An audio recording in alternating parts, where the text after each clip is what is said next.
I moved to Florida about 4 years ago, and that's when I first found out that I had blood clots in my lungs. It started where I thought I was just having asthma attacks. My breathing problems would come and go for a certain period of time, but it got to a point where even in like 3 steps, and I'd have to stop and wait.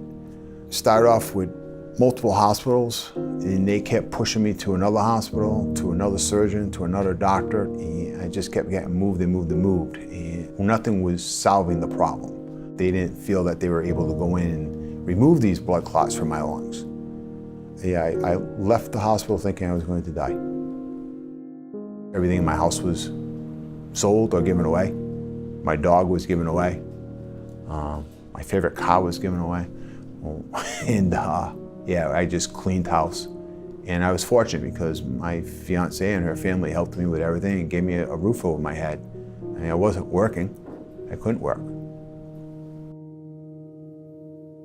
When I came back to Celebration in November, at that point, I thought that was going to be the end. And I didn't want to die in my fiance's home and her parents' home and leave them with that vision.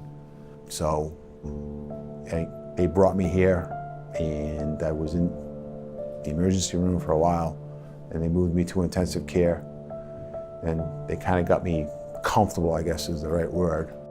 First time I met him, he was desperately ill in an intensive care unit. He really couldn't talk very well, because every time he would get more than about 3 or 4 words, he'd start turning blue.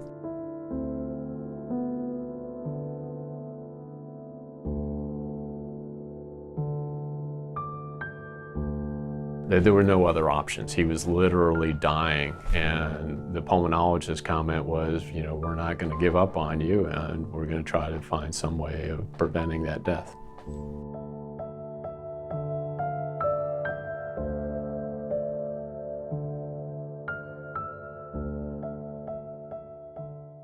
When I woke up, I knew the worst was over.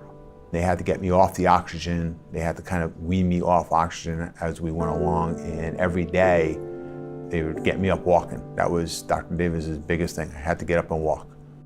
Mario kind of stopped me in my tracks because he said, no, thank you. And I said, yo, you're welcome. I mean, it's just what we do. He says, no, thank you. And I said, what do you mean? He says, well, I had planned essentially my death. I'd sold all my possessions. I had basically unburdened my family because I didn't think I was going to make it. He's back. He's planning a wedding.